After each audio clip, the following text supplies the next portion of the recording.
All right. How about you start off by just telling us about yourself? Well, thank you for having me today.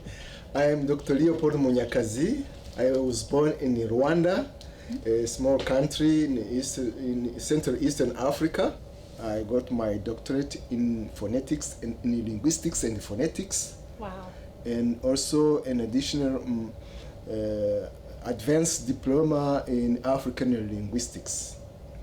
In October, there was the first international conference about reconciliation and reconstruction in Rwanda.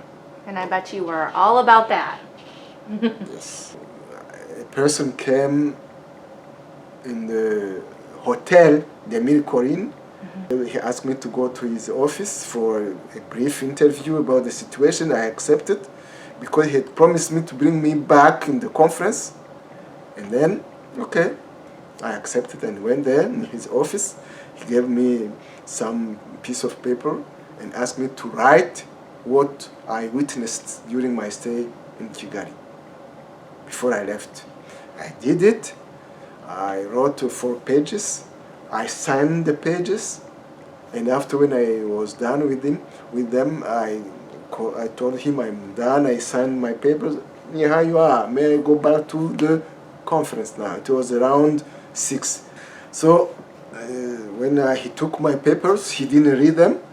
Instead, he told me, "Sir, from this time, from this minute, you are now under arrest." So just to back up a bit, you went 2.5 years without a trial. No, because even if these 2.5 years in this jail, I didn't meet any person from the judiciary, anyone. We stayed there waiting for nothing because we didn't know who is going to happen to the next day. And how long did it take before Catherine finally found out that you were alive? She knew it after 3 months. So she went 3 months not knowing where you were. Not knowing about me. But after 6 months, the families were allowed to come and visit once a month. Can you tell me what your visits with Catherine were like after that, though? After when the visits were allowed, when they happened, they let 50 prisoners out of the jail. All at the same time. At the same time. Lined up in a row. And put them on a line there. And also let the family members go to another line in front of us. Let us 20, 30 feet from us. It was so loud, it was so noisy. Yeah. No one could just hear what the other was saying. Because everyone was just trying to get their visit in and yelling. Yes, yelling. So it was very strategic, the way they did it. Just to avoid to communicate. So you've talked a little bit about the conditions, hygiene, lack of food. Do you care to share what you saw in prison and what you experienced? It was beyond understand. It was beyond my imagination. It was horrible. And I tell you that when the prison was overcrowded, there were people who were just squeezing in the toilet. Squeezing in the toilet to just sit someplace to have a word to lean against. It got that crowded. Yes. You saw, you talked to me about multiple people being killed every day. Yeah, of epidemics. Yeah. The diarrhea, malaria, cholera. About how many people a day would you say? Some days there were 10 people, 15 people, 20 people a day. A day. And then they were beside you. Because we were playing, the rooms were full, and it was how every day people were taken, as they were dying, and taken outside the jail. They were even not buried. They asked the prison to bring them outside the jail and throw them in the nature. A pile. And I know you were trying to survive, and I'm sure you weren't putting up resistance, but would you be willing to share the few things that they did to you? What they did, I was kind of protected by God. I was lucky. The only thing they did to me is that to ask me to lay down, and then to ask the guards to walk on my body. Saying me that I was a high personality, a professor, and then now I was nothing under their boats. And it was in public. Among all the crowd, they just come to ask you, just lay down. They clear the room, the space, lie down, and then they march on you. All the guards? 3, 4 at the same time. And how long would you say that And lasted? then saying to you, now you are under our boats, you are nothing. We don't care about how important you were in the past, now nothing. Did they do that for a period of time? They did it twice. Twice. And then another time, the horrible thing they did, they just used hot nails Hot nails. on my body. One time? One time.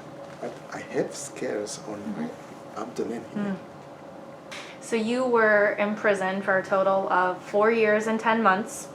At what point did you see any legal person? What?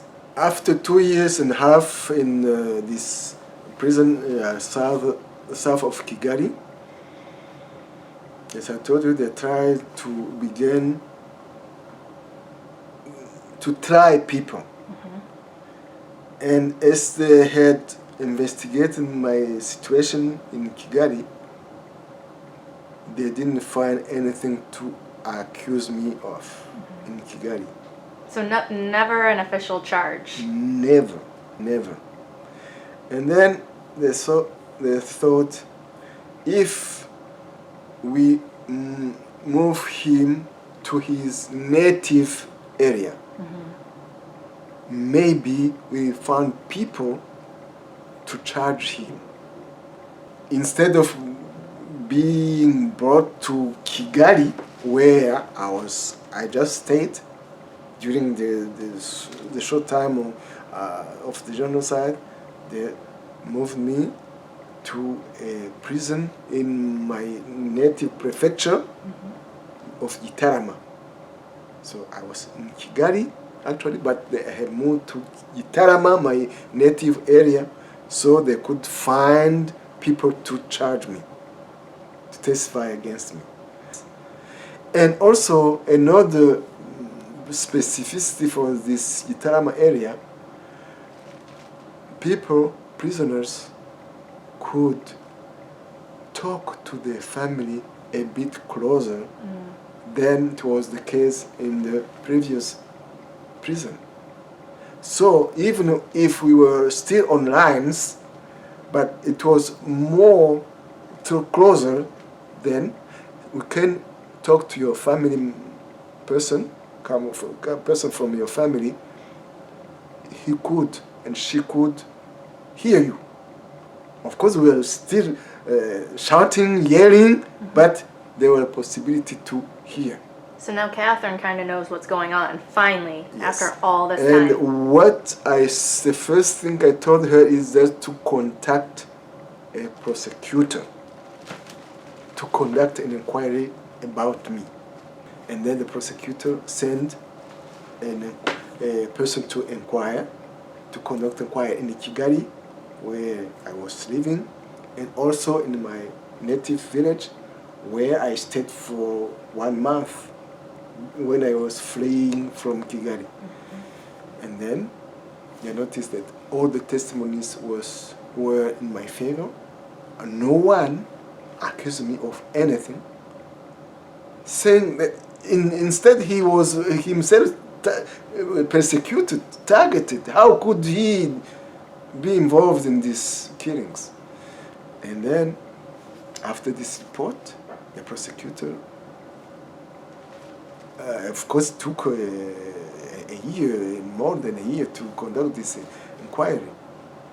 And then, one day, at the end of August 1999, he called me in his office and told me that I could now go home because they didn't have enough charges against. They didn't have any charges against me, so I couldn't leave and go back to my family. And they gave you all the appropriate paperwork and dismissed you. First of all, I asked him to let me go, to let me have a trial. You wanted a trial. I want to be trialed and then to be cleared for good. But he refused and said, if you want to try, please go back to prison, waiting until we organize this kind of trials and will be summoned to come before the court. I knew that they had started, but he gave me this argument: if you want to get a trial, go back to jail, and then we talk about it later. Did you go back to jail? I went. Because you wanted a trial. Yes, and I spent 3 more days. I didn't leave the same day he released me. I went back to jail for 3 days. And when I noticed that he really didn't care about it, I was thinking maybe if he sees that I insist about it, he'll change his mind, but he didn't do. And then the 3rd day, I went to the director of the prison and told him, now, would you let me go without trial? And he went to the prosecutor again, told him that I was ready to go without trial, and then he signed my paper, and then I was released.